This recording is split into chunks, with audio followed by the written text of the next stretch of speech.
matter which direction, I was stuck.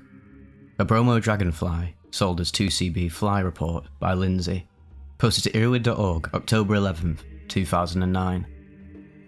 Course of events. Ordered on Tuesday, September 29th. Sent on Wednesday, September 30th. Received on Saturday, October 3rd. Consumed on Saturday, October 3rd, around 3 PM. John was very close to Brian, and has been very depressed ever since, until he saw an online forum. John had thought that it was all his fault, but he certainly feels less guilty now that he knows it was a bad batch. I trust John completely. He's extremely intelligent and always does his research. But I knew something was wrong when I started to feel the intensity. John would have never given me a starting dose that was that strong. I was expecting it to recede, but it kept getting more intense, and that is when reality completely went away. I was in my room, walking back and forth from the bed to the bathroom. John would check in on me, but I could not handle human contact at all, and he said Brian was having a rough time. So I decided to send him away. Light was way too intense for me, and so was closing my eyes.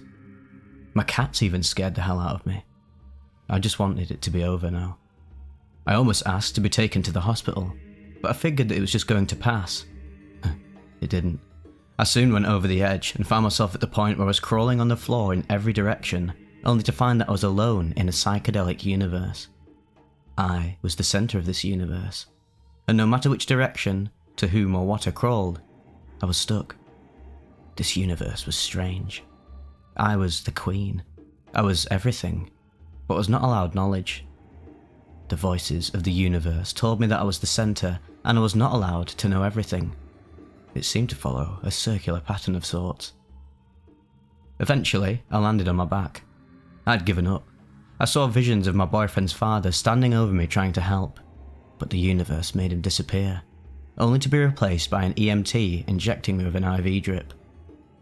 I felt that the universe was pleased by this, and all I could tell it back in repetition was obnoxious. Yet something about it felt good and right, so the words seemed to come out of me seductively. Next thing I know, I wake up in hospital, completely wired up to a health monitoring machine and a catheter. I was still having some visuals, but very minor. I could tell they'd given me some sort of sedative because I felt foggy. I kept falling asleep and waking up, but in one of my waking moments, a nurse had told me that John was being difficult, but she did not mention Brian. Then, I overheard the nurses and a police officer talking. It was about 3 people, and one of them had died. I was hoping to God it was not about me, John and Brian, but it was only hours later that I found out that they were. John and myself were discharged from the hospital around 11 AM on Sunday. We went home and the house felt too cold for me. We have this courtyard thing near the front door, so all afternoon Sunday I took naps in the courtyard. I was hungry, but I found it too hard to go inside the house. It felt bitterly cold, and trust me, I know what cold is. I grew up in New Hampshire. Eventually, the sun went down, and I could not bear the hunger pains anymore, so I went inside. I loved Brian. The relationship that he had with John made me jealous. I wish I was closer to my sister, who was the same age as Brian. I had the easier childhood than John and Brian, but Brian and John's lousy childhood made John's bond to Brian stronger, I think. Even though Brian was only John's half-brother, same mother, their relationship was very strong.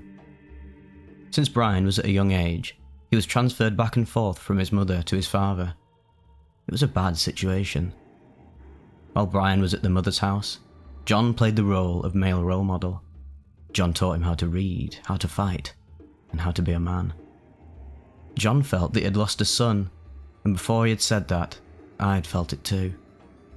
This whole thing has been hard on John, until he realised that it was not his fault, thanks to the online forum giving us the information that it was not pure 2CB Fly. Brian's death will not be in vain. He will live on in the people that see the posts about him, and decide to test their stuff and realise it's not what it appears to be. I'm sorry for the rambling, I haven't slept well at all. Thank you again, many, many times over. Love. P.S. John spoke with their mother this morning, and she said that the toxicologist said that it was a tainted batch. Fun becomes hard and hollow. A Bromo-DragonFLY and cannabis trip report by Luna, posted to earwid.org January 2nd, 2010. One day, I got a call from a friend of mine. He told me that a patch of super acid is available, and the cost is an average 10 per blotter.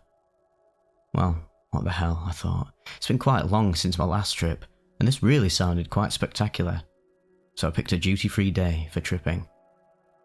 The day arrived, and I remembered the sunshine. I soaked the blotter in some juice, and drank it while smoking tobacco.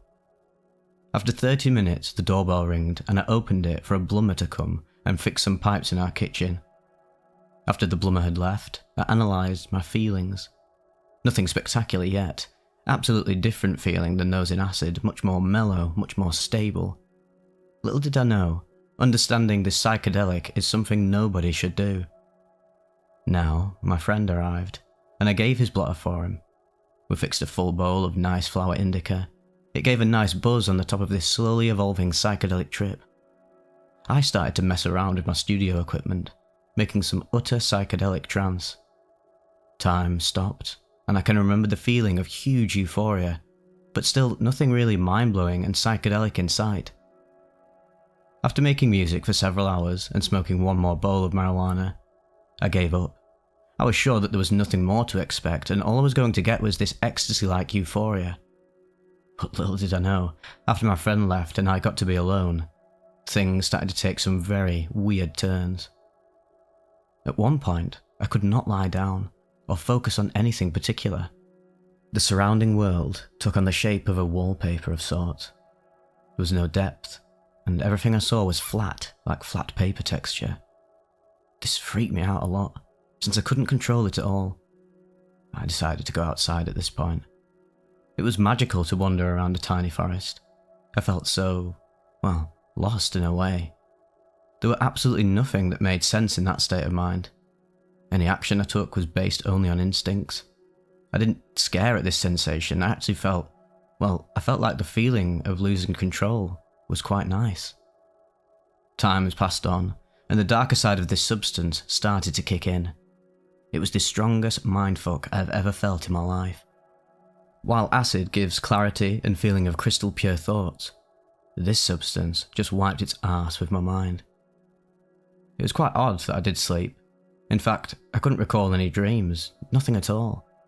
Still, after waking up, I could tell everything is not like it's supposed to be. This following day was so heavy and hollow. It was like I'd lost my interest for just being here, there, or anywhere, like I'd lost purpose of anything at all. That evening, I visited my friend and told him that I'm really, really messed up. Nothing gave me any kind of inspiration. I can recall that I still knew that this is only a result of substances draining my serotonin receptors.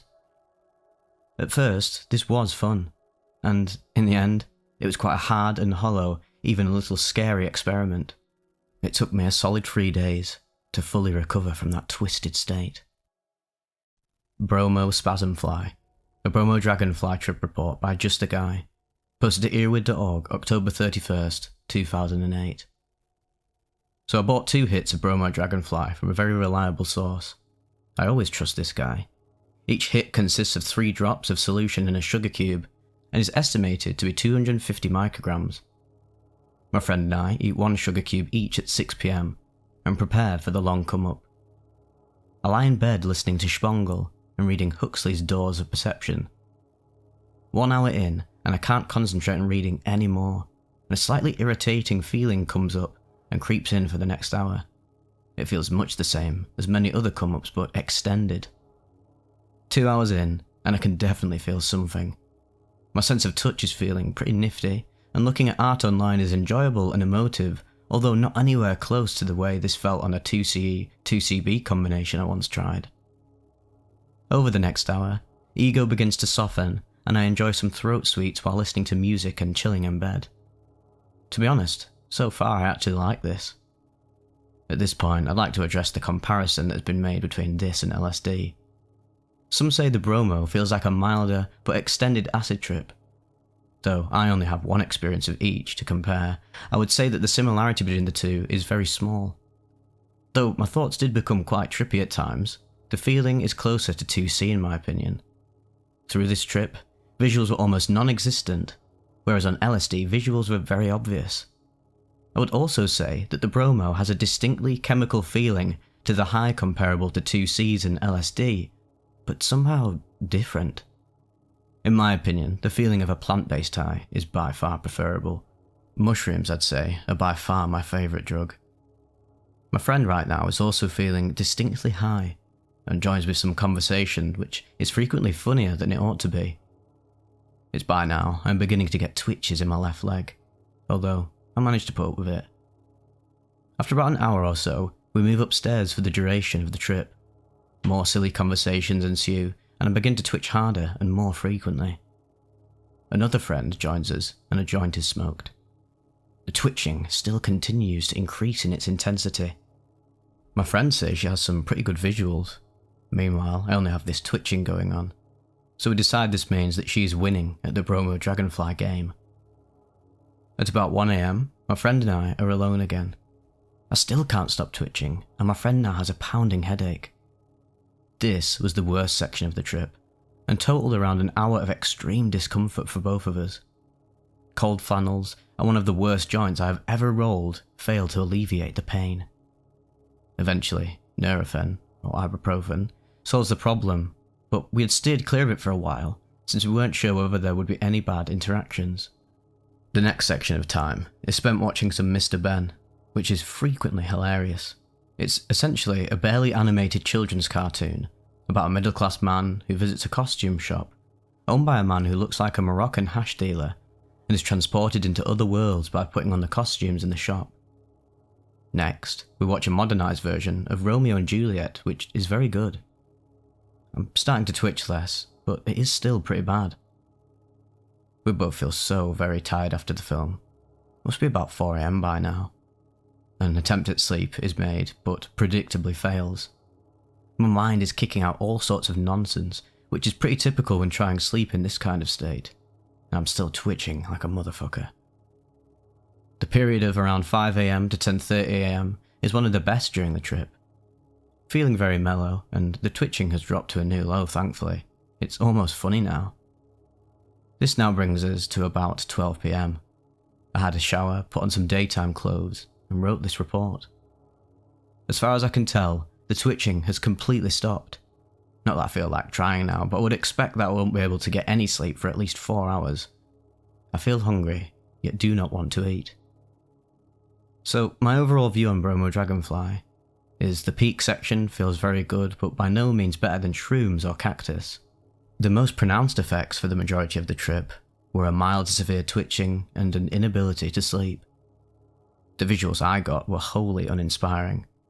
My friend reports fairly decent ones though, but again, nothing too special. There was a definite mood lift, but nothing particularly amazing past the 5-hour mark. Bear in mind that the come-up accounts for around 2 to 3 hours of this. 24 hours is a long time for a drug to act for. A night's sleep will be lost. Overall, I enjoyed it, however I had to enjoy it in spite of the horrible twitching. For me, this drug doesn't bring enough to the table to make it worth taking over Cactus, which is easily available, though hellish to ingest. And, of course, my favourite, Shrooms. If you're at all curious about wanting to try this, to be honest, I wouldn't recommend it over other less rare drugs. My opinion. A Bromo-DragonFLY trip report by Apradavra, posted to earwood.org, October 8, 2010. So yesterday morning, at 8:22 AM, I ingested approximately 1050 mics of Bromo-DragonFLY.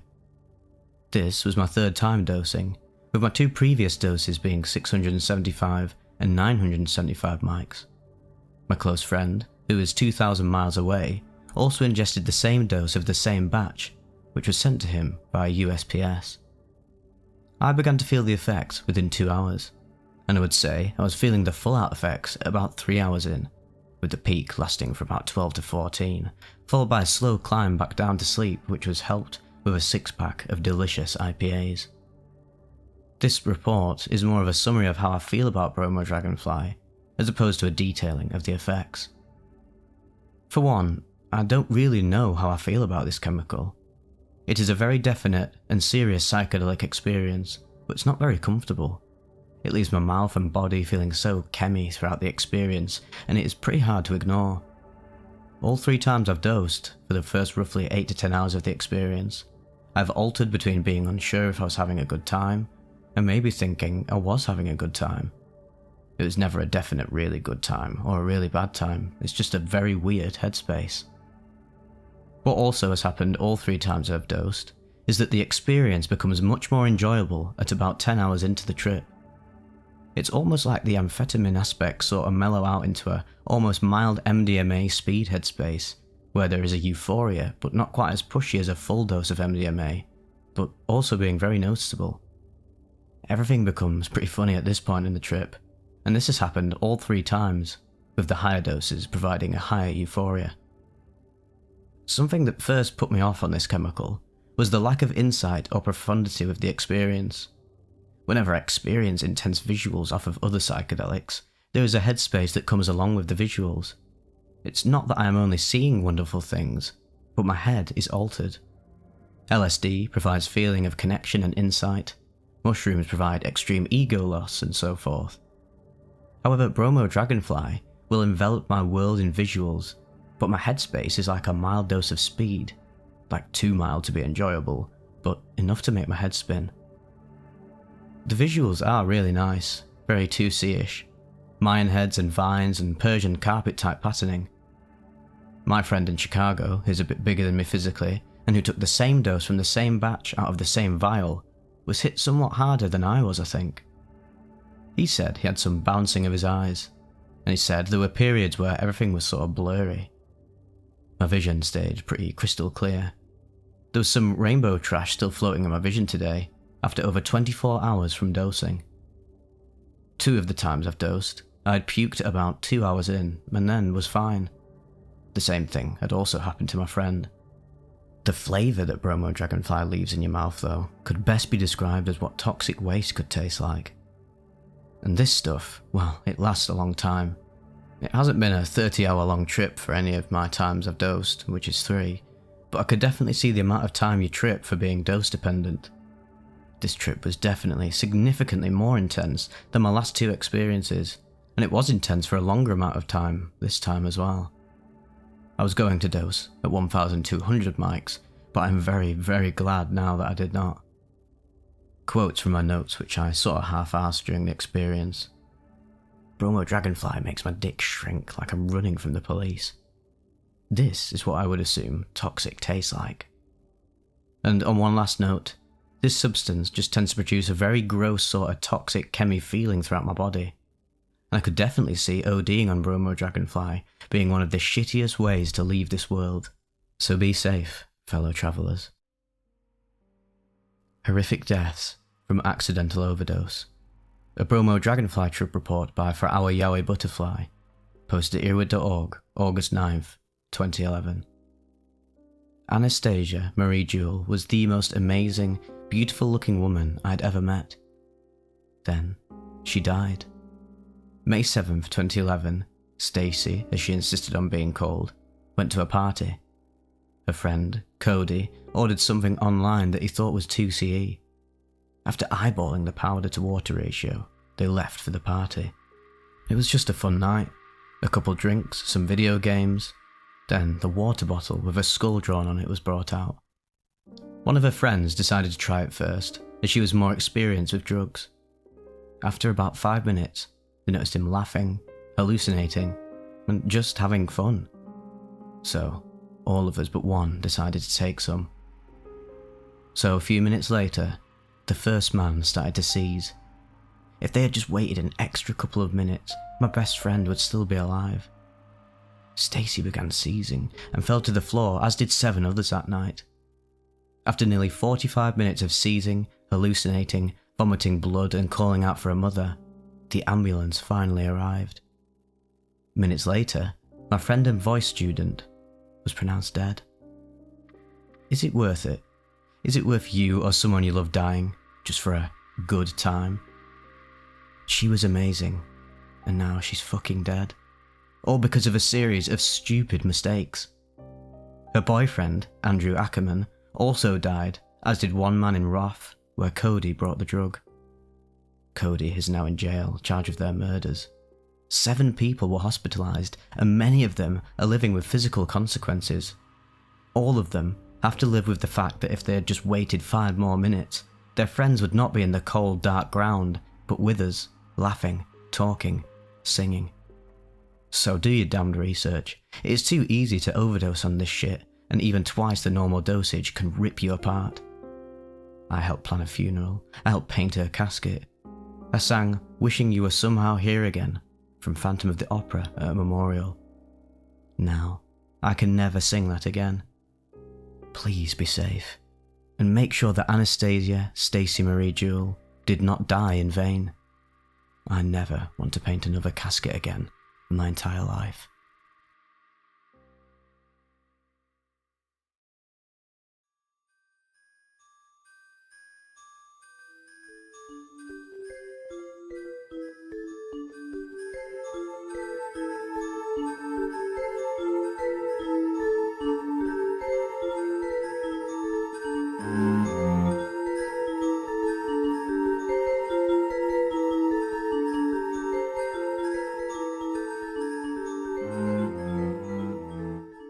The All-Seeing Eye of God. A Bromo-DragonFLY trip report by Hattie Vatiti. Posted at earwid.org, July 20th, 2016. So, I had the weirdest trip a while back. It all started that I took 1 dose of Bromo. When it didn't work, I took another one. And when that didn't work, I took a 3rd one. So, it didn't work. And then I had a hit from a bong. And tell you what, I was tripping very hard for an hour. So, the trip was pretty fast. In the start of the trip, there came voices, and I saw when I watched the stereos and TV lines of light going through them towards me. And it all hit me at once. First in the trip, I saw and heard that the whole existence is endless by numbers. I saw that there is endless possibilities and endless different lives. We all would be endless beings in this endless sequence of numbers. After this, I surfed a little bit around the universe. I saw different galaxies, sitting on my bench, and even black holes. When I went to a black hole, the voices started to echo and curve. I saw that the black holes had a usage. Of course, it was all metaphors, but in the trip it became clear that those places were to people who would go to damnation. Those places were to people who wouldn't be liked in the endless existence. Their souls would be sent to black holes, and that would be the end of their existence. Then, of course, my trip took me to hell. I felt hell since my cramps echoed of the things happening in the trip. It didn't feel like my body was squeezed, but it was my consciousness, my soul that was squeezed harder and harder, so that the pain amplified more and more. Hell was a place in the trip where those people who have done bad things would go to be alone in a place where the pain just amplifies continuously. There isn't anyone else there, except for my own consciousness. Well, of course, this would also be a metaphor, but that is how hell was shown to me in the moment. After hell, of course, came heaven. In heaven, my consciousness of being squeezed changed towards the fact that I was feeling euphoric. I had tears of joy and tears of agony while I was sitting in the bench, watching the whole trip through which didn't feel to come from my head. In the end, I saw the eye of God, the all-seeing eye of God with rays of light coming from it. It was kinda like the same thing when in the First Contact movie Jodie Foster met the extraterrestrials and they came as the father of the character. Well, for me, the Godhead chose to come as the all-seeing eye of God. I also was a light, a halo. Above me, I saw heaven going to the left of me and hell to the right of me. After this, I had 2 flashbacks. One was when I was coming from Egypt back to Finland on an aeroplane. I heard Satan talking to me, which seemed to be something of a microcorg XL devil vocoder. It's pretty freaky. Also, I heard one day trumpets going which echoed some sort of judgment stuff. I don't know what they're supposed to be, but I understand that the whole spiritual existence is just fun and games. When I've pondered this trip, which I wrote about, well, I've also pondered all the trips which I've been through as well. All the trips kind of feel that I wasn't completely in charge of them, but they rather seem as conversations with a single source that would be the Godhead. I know, it's a pretty weird way of seeing it. And I'm even pondering, was it just this trip, which might have been a close call with the cramps and stuff, to death? Or could all of my trips have been conversations with the same source? Is this the same source that we all contact in our psychedelic trips on acid, mushrooms and so on? The shamans back in the day, were they able to contact the single source which is everything, and see many things because of it? Well, I'm just pondering, what if God is psychedelics? And for some people, this might open different ways to see it, since their conversations with a one single source would be the Godhead as well. Personally, I'm all for the cosmic consciousness, and of us being interlinked to some higher stuff, even if I cannot explain why it is so right now. Also, I've pondered why so many people have awakened to the Illuminati, and to the all-seeing eye of God without them ever being aware of the fact that it might be real. I just live after the trip in a place where Godhead is everything, and everywhere, but most people will never see it. And for those who think that it might have just come from my head, well, would my head have knowledge about all sorts of stuff like that in the subconscious? Of course, someone might tell me that my subconsciousness was just playing with me, but the whole trip went through like a book that was written for me to see. I hope that people start to grasp the idea that maybe the trips are just conversations with higher beings. In my way of seeing it, well, there could be billions of different gods. There could be billions of different worlds. Hell, there could be billions of different afterlives. All of this, regardless though, would just come from one single source, and that would be God, Yahweh, Brahman, Allah, Tao, and so forth. Of course, in a sense, well, God could be the Trimurti of Hinduism, but I just rather see them as manifestations of Brahman, as the single source that it is. Namaste.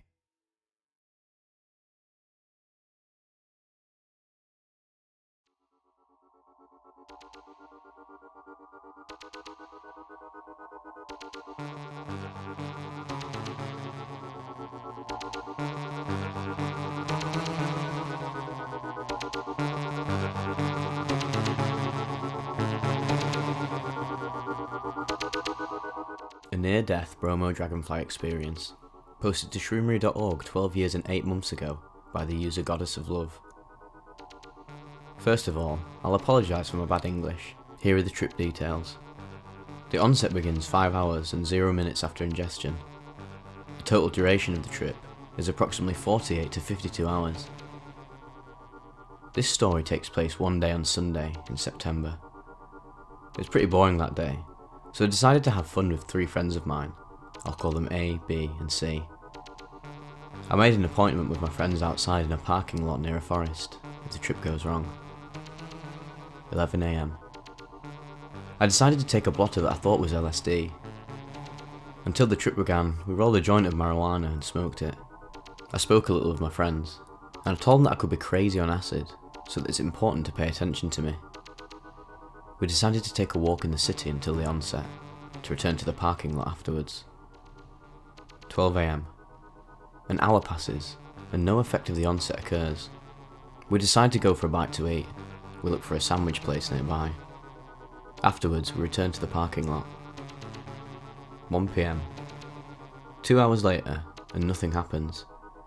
I find it boring, and decided to take another blotter. Here was the biggest mistake of my life. My friends are a little disturbed at the idea of taking a second blotter. We're still talking and waiting until the onset begins, and it's still not there. 2 PM. Nothing happens yet. My cell phone vibrates and I receive a message from the one who sold me the LSD. The message says, "Hey dude, how are you? No problems I hope. Everything going well?" From that moment, I knew something was wrong, but it was far too late. I took the blotters, and all I had to do is wait for them to take effect. While I'm walking with my friends, I noticed that the ground began to breathe, and this is when the onset began. 2:30 PM. We went to the parking lot as planned. On the road there, the houses began to be in this painting style, as if Van Gogh had painted them. And the more I walked, I had the impression of entering into the world of the Simpsons family. There were flowers, a sky, houses, cars, they all looked like a cartoon, everything being colourful and sweet. It was really great at this point. I really enjoyed contemplating this landscape as it revealed itself to me. On the road I could see strange Egyptian motifs, and sometimes in the sky there were mathematical equations that loomed in. My vision was very sensitive by now. I could see very far distance, and I could see every detail of each object, flowers and trees around me. 3 PM. We finally arrived at the parking lot. When I entered it, everything was very mysterious. For example, between the road that separated the parking lot, it was a magical portal where only those with superior minds have the right to enter. This parking lot was my sanctuary. My power was over it, and I can control and manage it in any way I want. The onset was here. Trees strangely looked like those of the game Kirby. It was crazy. I could see every detail of the trees, yet they were very far away from me. I could also control the time and change the colours in my own way. The blue might be green, the black could be white, etc. As for my friends, their faces were filled with emotions. I could read their minds. One was nervous. The other doesn't seem to understand why I trip. I amused myself with a friend. He was really like Krusty the Clown when I touched him. All these crazy colours began coming out of his body. I really enjoyed that moment. I felt pretty well for the next 30 minutes. I seemed to be having fun. After a stick of wood drew my attention, I took it in my hands and I suddenly found myself in a Viking ship. The parking lot itself turned into a spaceship where I had the impression of seeing the water rise from the ground. I shook the stick in my hands to move it, and it was really enjoyable. 3:30 PM. My friend asks if it's going well. They all remarked that I'm quite pale, and that my lips became purple, bluish colour. But I did not pay attention. I was so good in my own little magical world. My friends really want me to go home though, so they forced me to go home because for them, I was going wrong, and I was saying some stupid shit. I said to them, "Okay, we will go home." But then I noticed that the environment became this greying sort of colour. I asked myself full of questions. What will my mother say if she sees me in this state? I was supposed to come back home in 5 PM. On the way, I became psychotic and crazy. It had happened in my street where my house was in. Here, the objects around me in the city had a soul, and items were driven to cry. 4 PM. So, here's the bad trip. I saw my house all dark and aggressive. My mum wanted me to open the door. The house called me. In the exterior windows I could see vicious shadows. My friends leave me at my home. I opened the door, and my mother was there in the hallway. I wanted to dodge her and get up quickly into my bedroom, but she yells, "Tell me what's happened to you." I heard her footsteps on the stairs, and my heart fluttered at full speed. I also had this strange feeling that I was quickly teleporting to every corner of my room. It was as if my body and my mind wanted to avoid my mother entirely. My mum was there, and she said, "Oh my god, look at your lips. What are you doing?" She was very upset. I was huddled in a corner of my room. My mother shouted, "I'll tell your father about this." In the living room, I heard my father who said, "Holy fuck, he's taken drugs," etc. My father came up and told me very angrily, "Bastard, little asshole." He wanted to hit me and I started crying. I told him, "Sorry Dad, sorry, I'm so sorry I took LSD, excuse me please." He was so upset and he was yelling to my mum, "Call the ambulance quickly or he'll die." He was so nervous and said to me to come in the living room. I follow him and boom, total mindfuck. He gives me water and I immediately spit it out thinking he wants to poison me. My father tells me I was a fucking shit and totally crazy. My little brother freaked me out like hell. He was like, "Boo!" and I was bumping off the fear. There my father told me to sit down. My mother was in the kitchen and she had phoned the hospital, and I had to be brought to the emergency room immediately. 4:30 PM. What I'm going to explain now is very hard to understand. It would really live the experience to understand it. I was in the living room, and there I saw my life began to scroll in front of me. I don't know how to explain it, but every step I reached that corresponded to a period of my life, from life to death. I really had a great auditory hallucination from now. For example, my father said, "Our son was so good, why has he done this?" And when I got up from the chair to go in the car, it was as if I was dead. I was physically dead, but mentally present. When I got up out the window, I really saw the car as a hearse. When I was in my hallway to go towards the car, opening the door I saw the neighbours who were sad and my mum was crying deeply. When I entered the car, my arms crossed like a dead person. I truly felt like I was in a hearse. My mother cried a lot, and I heard my parents say, "First we're going to the morgue, or the cemetery." I just couldn't speak anymore. I had this huge body load and couldn't even feel my body. It was really sad. I really thought I was dead. And then I saw the steps.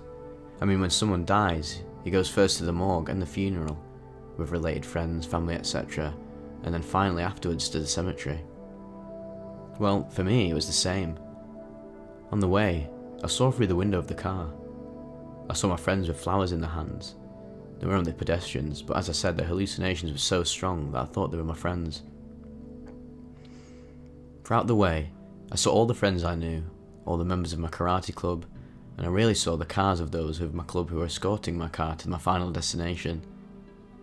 Funeral home in the street. I knew almost all of the people there. Some were crying, and I could read all their feelings on their faces. Arriving at the hospital, the emergency room, my father took me by the hand, and I heard the voice again. "Come sir, we'll take you, it won't hurt." We arrived at the counter, and there was a waiting room next. I then looked into the room, and then boom, I saw all the people I knew who looked at me with a sad and helpless feeling. Every person I'd ever known in my life. Sadness were on their faces. A medic asked me to sit down in a wheelchair to take me in a small room. If you want, the hospital was heaven, and I saw that I had died and had to access to heaven. In the room, the doctor asked me what I took. I replied that I had taken LSD, and then, black hole. A few seconds later, still in the same room, the doctor was gone, and I was on a chair. A voice said, "It won't hurt." And here, I thought that they can do nothing, and they were going to disconnect me from the real world. I thought they were going to trip me for life. I told the doctor sadly, "But I don't know what death is. Is it gonna hurt?" I repeat this at least a dozen times. And he said to me, "No, it will not hurt. Let yourself go." On the door, which was at the opposite, I saw the last 10 seconds of my life. Every second appeared on the door. Everything made sense. I started with the joint. I've not found love. I could not realise my greatest dream of my life. Meet Emma Watson. Don't blame me. Then I started taking LSD until I die. If you want, you could say that this all started by me taking the joint, so I disobey my parents. I don't know how to explain it exactly, but it was as if everything had a sense, and that it was all connected for me to my death. I've reviewed all the moments where it started. My first marijuana smoking at school, the meeting of my best friends, my first trip of LSD in my friend's house. I hope you understand. As the seconds pass on, heaven grants me the ability to achieve my dreams. For example, to the 7th second, I heard the voice of Emma Watson, who said, "Where is he?" And then, oh my god, I actually saw Emma Watson, as in one of my most beautiful dreams. She wore this beautiful white dress, her pretty face looking at me. I took her hand and this time she said, "It's only the beginning," and then she disappears with a demonic face. Trust me or not, this is some holy shit. I don't know, it's very strange. In fact, I'm now at a funeral. At that time I was in my coffin, I could not move or speak. During the last 3 seconds, this is what I saw. 3rd second, I heard a crowd cheering, saying it was a beautiful boy, very sweet, why has he done this? The 2nd second, I see my love. She is sad and puts a rose on my coffin. Someone is next to her. That person holds her in his arms. Then she disappears. The very last second, I hear my father, and then my mother saying, "Please do not do that." My dad came up to me angry and said, "Yes, you are a fucking shit," and smashed me with his foot. Black hole. My mind now no longer exists, and I'm back in the real world. A doctor comes up to me and says, So, it was you who ordered a lifetime trip. It will not hurt. I really feel that he's injecting me with what I think. A lifetime trip. But the doctor actually just comes to check my blood pressure. Boom. The trip starts to become even more intense. The whole room begins to warp and move, and the hallucinations are so strong that I fainted. I have no notion of time right now. Everything is black in my head, but I do not care. I just must be dead anyway. In fact, the feeling of death is not so bad. And here I have some auditory hallucinations that are that big that they feel like real voices. I don't know, I can hear some words such as blood pressure, heartbeat, too strong, lose him, injection, cardiograms, constriction, seizures. And heard this fucking crazy scary voice of the mad guys from Who Framed Roger Rabbit saying, "You're fucking dead. Yes, you are." I do not know what time it is, but I found myself in a padded room. I was tripping again, but not more aggressive than before. I was lying on a bed. In the room I can see the words, LSD beyond reality, moving on the wall. I stayed 2 days in hospital under advanced supervision. After this fucking huge trip, I slept for a long time with fears and trembling. When I looked at my phone, the guy who sold me LSD claims it was Bromo-DragonFLY, and said if I was okay, etc. Now, this bastard is probably in jail, because my parents bring me to the police station and the cops take my phone. In conclusion, Bromo-DragonFLY is an enormously hallucinogenic drug, very powerful and very dangerous. Doctors have told me they have failed to lose me more than 3 times. My heart stopped for a few seconds. The dose on my blotters were too high. I nearly died from Bromo. I'd light mild hallucinations for about 1 week after the trip as well. Plus I suffer from necrosis on my left feet, but now it's okay. Here is what I have had, or had. Necrosis, latent psychosis, chronic paranoia, heart problem, sometimes I had a peak beat, and split personality. So please be extremely careful with Bromo-DragonFLY. And also, thank you for listening to me, and sorry for my bad English. I tried to be as realistic as possible to describe my trip. But trust me or not, Bromo-DragonFLY is a total mindfuck. Peace out.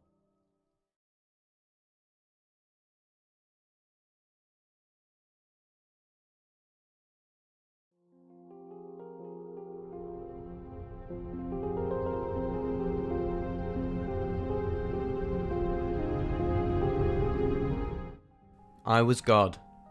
A Bromo-DragonFLY trip report by JMT. Uploaded to erawid.org on November 20th, 2007. I first read about Bromo-DragonFLY about a year ago, and just passed it off as one of those substances I would never come close to trying. Recently though, I found an online vendor claiming to be selling it. I took the gamble and bought 21mg blotters. I presume this was the stuff you refer to as the American batch, due to the dose on the blotters. I am in Europe though. I have a full-time job, so finding the time to take this substance was quite difficult. Nevertheless, I took it on the first available opportunity. Last Saturday evening at about 5 PM. It is now Tuesday as of writing this. T plus 0 hours. Ingested 1 tab of Bromo-DragonFLY blotter. I swirled it around my mouth for around 15 minutes. The taste is comparable to 2CB. T plus 1 hour. This was around the time that I first felt that I had ingested something. Nothing specific, it just felt slightly different. T plus 2 hours. This was around the time that I first noticed visual distortions. Mild colour shifting, and the patterns on my floor carpets were also slightly shifting. Tripper's delight. 2 to 5 hours.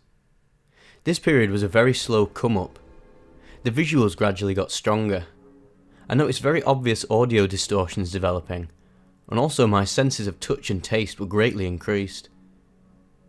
I was in a very good mood, finding things extremely funny. I've not laughed as much as I did on this chem for a long time. I was also feeling very content and euphoric. 5 to 10 hours. This was the main body of the trip. I felt sociable, and the giggles had gone, but I was still making a lot of jokes and just generally seeing the funny side of life. I did have trouble concentrating though. There were points when I suddenly realised that I had been staring at something for quite a long time. My friend, whose room I was in, wanted to sleep, so I went to sit in another room with another housemate who was staying up. However, I kept my other friend up longer than she wanted because I kept forgetting what I was supposed to do. 10 to 14 hours. I sat with my other housemate, and our conversations turned more serious. We were looking at photography on the internet. Every picture looked beautiful. While we were talking about serious issues such as poverty and war, I noticed the way this drug helped me to look at the world in a different way.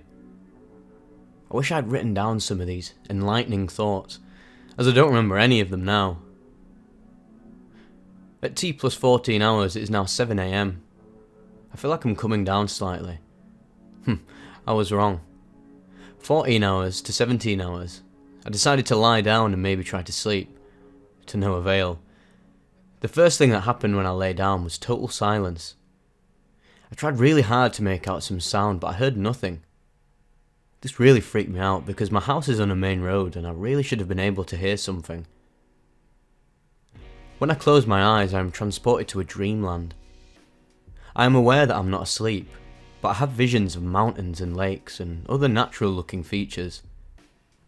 I think that everything I am seeing is part of me, and I feel that everything that has happened and ever will happen is because of me.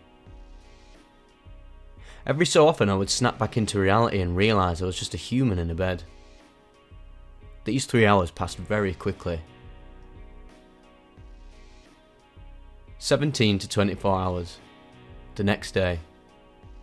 My body feels rested, but my mind is still tired. The effects seem to have pretty much gone at around T plus 19 hours, but a trip to the shop reminds me they're still there. I have no trouble eating a fairly large meal at T plus 20 hours.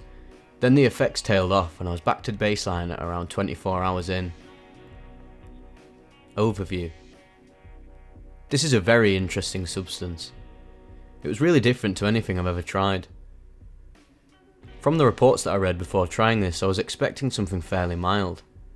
I would not describe this as mild in any way, apart from the fact that sometimes I seemed more sober than I actually was.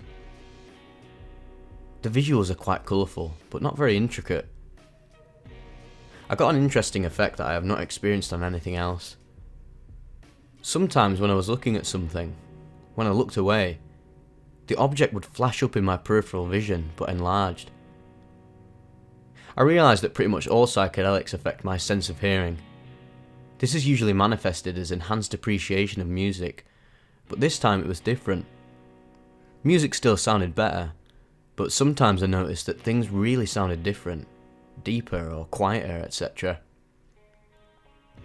The way this drug affected my perception of time was also really different to anything else as well. When I was doing something, things seemed to take longer than usual. I was noticing every little thing. When I was in bed, time seemed to pass very quickly. I was very surprised by this, because since before this, time seemed to be taking longer than usual to pass. In my opinion, this drug does most of the things that other psychedelics do, but it shows me them in a way that is different to the others. It seems more obvious in a way. I went to bed early that night and was up for work at 6:30 AM on a Monday. Ouch. I felt very tired for the first half of the day, but gradually felt better by around midday. I tried to keep this report as to the point as possible, to help out anyone thinking about trying this, as I really did not get a good idea of what the effects would be from reading the reports up here already.